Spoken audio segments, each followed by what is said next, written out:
రావి చెట్టు ఆకులు మీరు గమనించండి, ఆకు ఇలా ఉండి ఈయన బాగా పొడుగ్గా ఉంటుంది.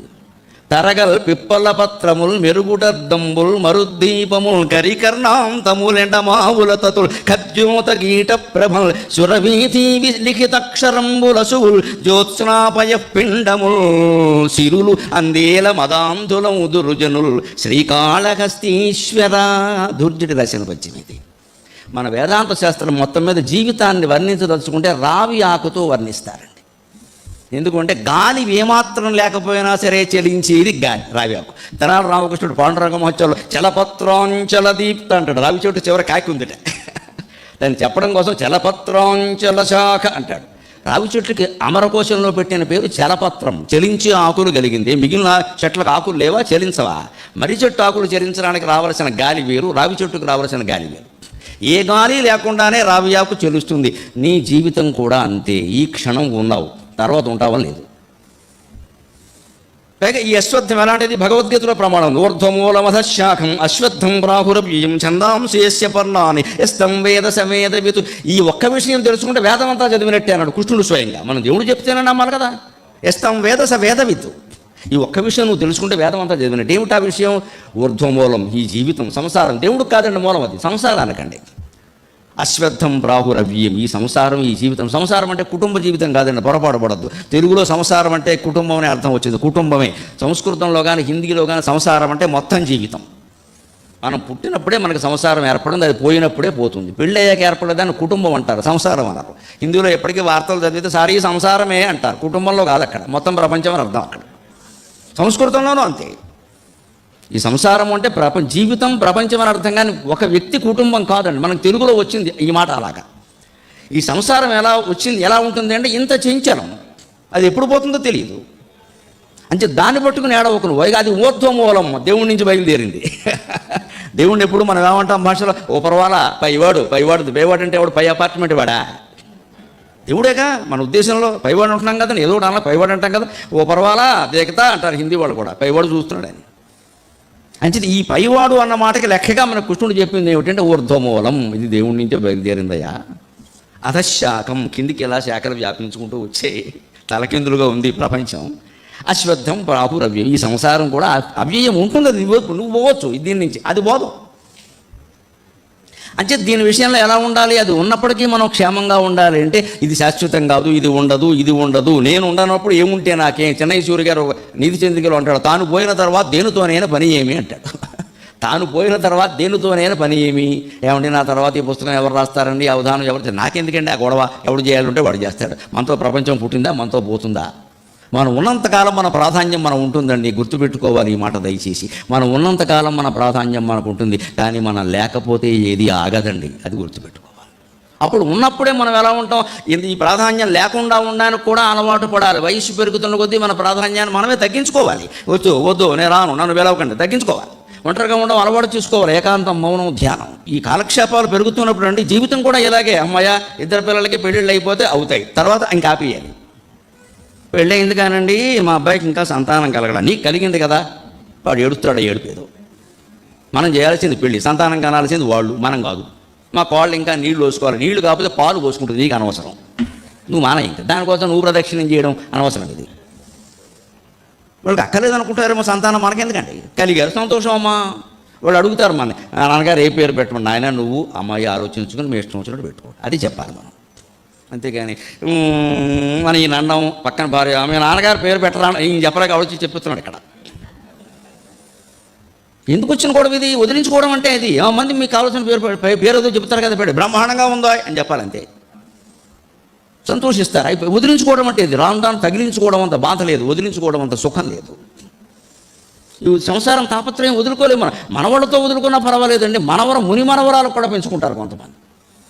నేను 5వ తరం చూశాను. ఏమిటమ్మా నువ్వు పోతే నేను ఎవడో చూడెక్కడ, అది పెద్ద విషయమా? 5వ తరం 6వ తరం ఏమిటి చూసి ఏం చేసావు? దేవుణ్ణి చూశానని ఒక్కడు చెప్పలేడు, దేవుణ్ణి చూస్తాను ఒక్కడు. 5వ తరం చూసా, 6వ తరం చూసా, ఆవకాయ అమ్ముకునేవాడిని చూసా. దేనికి ఇవన్నీ?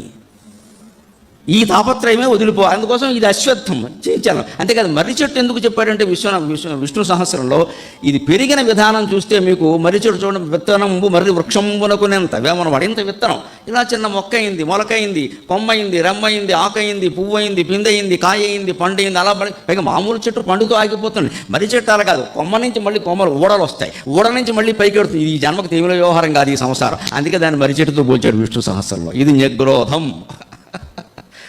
ఇది బాగా పెరిగిపోతుంది. ఎందుకంటే కొడుకు అంటావు, కోళ్ళు అంటావు, కూతురు అంటావు, అల్లుడు అంటావు, ఆడపిల్లలు ఉంటే మగపిల్లలు లేరంటావు, మగపిల్లలు ఉంటే ఆడపిల్లలు లేరంటావు.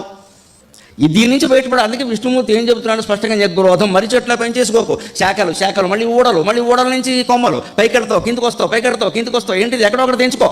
60 ఏళ్ళు దాటే ఊరుకో మాట్లాడక, 70 ఏళ్ళు దాటే సాంగత్యం తగ్గించుకోవాలి, ఏకాంతానికే ప్రాధాన్యం ఇవ్వాలి. 70 దాటే అంటే అంతే లెక్క. ఇంట్లోంచి అందరూ వెళ్ళిపోయి మీరు తాళం వేసుకోండి అంటే ఈ తాతగారు శుభ్రంగా తాళం వేసుకొని విష్ణు సహస్రం చదువుకుంటూ కూర్చోవాలి. నాకు చెప్పలేదు, నన్ను తీసుకెళ్ళరు, నీకు వీల్ చైర్ కావాలి, ఇక్కడ ఎందుకు వచ్చిన గొడవ, ఇది తగ్గించుకోవడం. అలాగే ఉదుంబరం వృక్షం అంటారు. మరి ఇలాంటి పెరిగిపోయిన మర్రి చెట్టు లాంటి సంసారంలో, ఇది చంచలమైన రావి చెట్టు లాంటి సంసారంలో ఎలా బతకాల మనిషి? మేడిపండు అండి, మేడిపండు చూడ మేలిమయ్యుండును, పొట్ట విప్పి చూడ పురుగులుండు. కానీ మేడిపండు గొప్పతనం ఏంటంటే దత్తాత్రేయుడిగా వృక్షం అంటే ఎందుకు ఇష్టం, ఆయన దాని మూలంలో ఎందుకు ఉంటాడు అంటే, ఆ లోపలన్నీ పురుగులో కీటకాలు లాంటివో, గింజలో కీటకాల్లో ఉండే గింజలో ఏవైనా ఉండే మొత్తం మీద అసహ్యంగానే ఉన్నాయి. కానీ పై పండు అంతా నిగనగలాడిపోతూ ఉంటుందండి.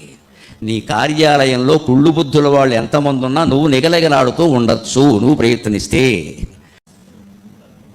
రావి చెట్టు ఆకులు మీరు గమనించండి, ఆకు ఇలా ఉండి ఈయన బాగా పొడుగ్గా ఉంటుంది. తరగల్ పిప్పల పత్రముల్ మెరుగుడద్దంబుల్ మరుద్దీపముల్ కరికర్ణాంతములెండమావుల తతుల్ ఖద్యోత గీట ప్రభల్ సురవీతి లిఖితక్షరంబులసువుల్ జ్యోత్స్నాపయ పిండముల్ సిరులు అందేల మదాంధుల దుర్జనుల్ శ్రీకాళహస్తీశ్వర. దుర్జటి దశను వచ్చినది. మన వేదాంత శాస్త్రం మొత్తం మీద జీవితాన్ని వర్ణించదలుచుకుంటే రావి ఆకుతో వర్ణిస్తారండి. ఎందుకంటే గాలి ఏమాత్రం లేకపోయినా సరే చలించేది గాలి, రావి ఆకు. తెనాలి రామకృష్ణుడు పాండురంగ మహోత్సవంలో చలపత్రాంచల దీప్త అంటాడు. రావి చెట్టు చివరి కాకి ఉందిట, దాన్ని చెప్పడం కోసం చలపత్రాంచల శాఖ అంటాడు. రావి చెట్టుకి అమరకోశంలో పెట్టిన పేరు చలపత్రం, చలించే ఆకులు కలిగింది. మిగిలిన చెట్లకు ఆకులు లేవా, చలించవా? మర్రి చెట్టు ఆకులు చలించడానికి రావాల్సిన గాలి వేరు, రావి చెట్టుకు రావాల్సిన గాలి వేరు. ఏ గాలి లేకుండానే రావి ఆకు చెలుస్తుంది. నీ జీవితం కూడా అంతే. ఈ క్షణం ఉన్నావు, తర్వాత ఉంటావా లేదు. పైగా ఈ అశ్వత్థం ఎలాంటిది? భగవద్గీతలో ప్రమాణం. ఊర్ధ్వమూలమధశాఖం అశ్వత్థం ప్రాహురవ్యయం ఛందాంసేస్య పర్ణాని యస్తం వేద సవేద వితు. ఈ ఒక్క విషయం తెలుసుకుంటే వేదం అంతా చదివినట్టే అన్నాడు కృష్ణుడు స్వయంగా. మనం దేవుడు చెప్తేనే నమ్మాలి కదా. యస్తం వేద సవేద వితు. ఈ ఒక్క విషయం నువ్వు తెలుసుకుంటే వేదం అంతా చదివినట్టు. ఏమిటా విషయం? ఊర్ధ్వమూలం, ఈ జీవితం, సంసారం. దేవుడికి కాదండి మూలం, అది సంసారానికండి. అశ్వత్థం ప్రాహురవ్యం, ఈ సంసారం, ఈ జీవితం. సంసారం అంటే కుటుంబ జీవితం కాదండి, పొరపాటు పడద్దు. తెలుగులో సంసారం అంటే కుటుంబం అనే అర్థం వచ్చేది, కుటుంబమే. సంస్కృతంలో కానీ హిందీలో కానీ సంసారం అంటే మొత్తం జీవితం. మనం పుట్టినప్పుడే మనకు సంసారం ఏర్పడింది, అది పోయినప్పుడే పోతుంది. పెళ్ళి అయ్యాక ఏర్పడేదాన్ని కుటుంబం అంటారు, సంసారం అన్నారు. హిందీలో ఎప్పటికీ వార్తలు చదివితే సారీ సంసారమే అంటారు, కుటుంబంలో కాదు అక్కడ, మొత్తం ప్రపంచం అని అర్థం అక్కడ. సంస్కృతంలోనూ అంతే. ఈ సంసారం అంటే జీవితం, ప్రపంచం అని అర్థం. కానీ ఒక వ్యక్తి కుటుంబం కాదండి. మనకు తెలుగులో వచ్చింది ఈ మాట అలాగా. ఈ సంసారం ఎలా వచ్చింది, ఎలా ఉంటుంది అంటే ఇంత చెంచలం, అది ఎప్పుడు పోతుందో తెలియదు. అంటే దాన్ని పట్టుకుని ఏడవకు నువ్వు. అది ఊర్ధ్వమూలం, దేవుడి నుంచి బయలుదేరింది. దేవుడిని ఎప్పుడు మనం ఏమంటాం భాషలో, ఓ పర్వాలా పైవాడు, పైవాడు అంటే ఎవడు? పై అపార్ట్మెంట్ వాడా? దేవుడేగా మన ఉద్దేశంలో. పైవాడు అంటున్నాం కదా, ఏదో ఒకటి అలా పైవాడు అంటాం కదా. ఓ పర్వాలా దేకతా అంటారు హిందీ వాళ్ళు కూడా, పైవాడు చూస్తున్నాడు అని. అంటే ఈ పైవాడు అన్న మాటకి లెక్కగా మన కృష్ణుడు చెప్పింది ఏమిటంటే ఊర్ధ్వమూలం, ఇది దేవుడి నుంచే బయలుదేరిందయ్యా. అధశాఖం, కిందికి ఎలా శాఖలు వ్యాపించుకుంటూ వచ్చే తలకిందులుగా ఉంది ప్రపంచం. అశ్వత్థం ప్రాహురవ్యం, ఈ సంసారం కూడా అవ్యయం ఉంటుంది, అది నువ్వు పోవచ్చు దీని నుంచి, అది పోదు. అంటే దీని విషయంలో ఎలా ఉండాలి? అది ఉన్నప్పటికీ మనం క్షేమంగా ఉండాలి అంటే ఇది శాశ్వతం కాదు, ఇది ఉండదు. నేను ఉండనప్పుడు ఏముంటే నాకేం? చెన్నై సూర్య గారు నీతి చంద్రికలో అంటాడు, తాను పోయిన తర్వాత దేనితోనైనా పని ఏమి అంటాడు. తాను పోయిన తర్వాత దేనితోనైనా పని ఏమి? ఏమంటే నా తర్వాత ఈ పుస్తకం ఎవరు రాస్తారండి, అవధానం ఎవరు? నాకెందుకండి ఆ గొడవ? ఎవడు చేయాలంటే వాడు చేస్తాడు. మనతో ప్రపంచం పుట్టిందా, మనతో పోతుందా? మనం ఉన్నంతకాలం మన ప్రాధాన్యం మనం ఉంటుందండి, గుర్తుపెట్టుకోవాలి ఈ మాట దయచేసి. మనం ఉన్నంతకాలం మన ప్రాధాన్యం మనకు ఉంటుంది, కానీ మనం లేకపోతే ఏది ఆగదండి, అది గుర్తుపెట్టుకోవాలి. అప్పుడు ఉన్నప్పుడే మనం ఎలా ఉంటాం, ఈ ప్రాధాన్యం లేకుండా ఉండడానికి కూడా అలవాటు పడాలి. వయసు పెరుగుతున్న కొద్దీ మన ప్రాధాన్యాన్ని మనమే తగ్గించుకోవాలి. వద్దు వద్దు నేను రాను, నన్ను పిలవకండి, తగ్గించుకోవాలి.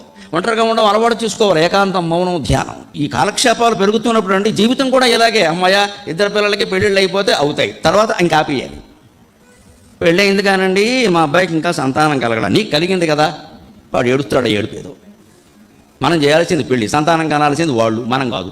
మా కోళ్ళు ఇంకా నీళ్లు పోసుకోవాలి, నీళ్లు కాకపోతే పాలు పోసుకుంటుంది, నీకు అనవసరం, నువ్వు మాన. ఇంకా దానికోసం నువ్వు ప్రదక్షిణం చేయడం అనవసరం. ఇది వాళ్ళకి అక్కర్లేదు అనుకుంటారేమో, సంతానం మనకెందుకండి, కలిగారు సంతోషం అమ్మా. వాళ్ళు అడుగుతారు మన నాన్నగారు ఏ పేరు పెట్టమని, నాయన నువ్వు అమ్మాయి ఆలోచించుకొని మీ ఇష్టం వచ్చినట్టు పెట్టుకోండి, అది చెప్పాలి మనం. అంతేగాని మన ఈయన అన్నం పక్కన భార్య ఆమె నాన్నగారు పేరు పెట్టరా ఈయన చెప్పలేక ఆలోచించి చెప్తున్నాడు. ఇక్కడ ఎందుకు వచ్చిన కూడా ఇది వదిలించుకోవడం అంటే ఇది. మంది మీకు కావాల్సిన పేరు ఏదో చెప్తారు కదా, పెట్టి బ్రహ్మాండంగా ఉందో అని చెప్పాలంతే, సంతోషిస్తారు. అయిపోయి వదిలించుకోవడం అంటే ఇది. రాను రాను తగిలించుకోవడం అంత బాధ లేదు, వదిలించుకోవడం అంత సుఖం లేదు. ఈ సంసారం తాపత్రయం వదులుకోలేము. మనవాళ్ళతో వదులుకున్నా పర్వాలేదండి, ముని మనవరాలు కూడా పెంచుకుంటారు కొంతమంది. నేను 5వ తరం చూశాను. ఏమిటమ్మా నువ్వు పోతే నేను ఎవడో చూడెక్కడ, అది పెద్ద విషయం. 5వ తరం 6వ తరం ఏమిటి చూసి ఏం చేసావు, దేవుణ్ణి చూశానని ఒక్కడు చెప్పలేడు, దేవుణ్ణి చూస్తానని ఒక్కడు. 5వ తరం చూసా, 6వ తరం చూసా, ఆవకాయ అమ్ముకునేవాడిని చూసా, దేనికి ఇవన్నీ? ఈ తాపత్రయమే వదిలిపోవాలి. అందుకోసం ఇది అశ్వత్థం చేయించాను. అంతేకాదు మర్రి చెట్టు ఎందుకు చెప్పాడంటే విష్ణు సహస్రంలో ఇది పెరిగిన విధానం చూస్తే మీకు మర్రి చెట్టు చూడండి, విత్తనంబు మర్రి వృక్షంబునకునేంత మనం పడింత విత్తనం ఇలా చిన్న మొక్క అయింది, మొలకైంది, కొమ్మయింది, రెమ్మయింది, ఆకయింది, పువ్వయింది, పిందయింది, కాయయింది, పండయింది, అలా పైగా మామూలు చెట్టు పండుతో ఆగిపోతుంది. మర్రి చెట్టు అలా కాదు, కొమ్మ నుంచి మళ్ళీ కొమ్మలు ఊడలు వస్తాయి, ఊడ నుంచి మళ్ళీ పైకి ఎడుతుంది. ఈ జన్మకు తీవ్ర వ్యవహారం కాదు ఈ సంసారం. అందుకే దాన్ని మర్రి చెట్టుతో పోల్చాడు విష్ణు సహస్రంలో. ఇది న్యగ్రోధం. ఇది బాగా పెరిగిపోతుంది. ఎందుకంటే కొడుకు అంటావు, కోళ్ళు అంటావు, కూతురు అంటావు, అల్లుడు అంటావు, ఆడపిల్లలు ఉంటే మగపిల్లలు లేరంటావు, మగపిల్లలు ఉంటే ఆడపిల్లలు లేరంటావు. దీని నుంచి బయటపడాలి. అందుకే విష్ణుమూర్తి ఏం చెబుతున్నాడు స్పష్టంగా, న్యగ్రోధం. మర్రి చెట్ల పెంచేసుకోకు, శాఖలు మళ్ళీ మళ్ళీ ఊడల నుంచి కొమ్మలు, పైకెడతావు కిందకు వస్తావు, ఏంటిది ఎక్కడో ఒకటి తెంచుకో. 60 ఏళ్ళు దాటే ఊరుకో మాట్లాడక, 70 ఏళ్ళు దాటే సాంగత్యం తగ్గించుకోవాలి, ఏకాంతానికే ప్రాధాన్యం ఇవ్వాలి. 70 దాటే అంటే అంతే లెక్క. ఇంట్లోంచి అందరూ వెళ్ళిపోయి మీరు తాళం వేసుకోండి అంటే ఈ తాతగారు శుభ్రంగా తాళం వేసుకొని విష్ణు సహస్రం చదువుకుంటూ కూర్చోవాలి.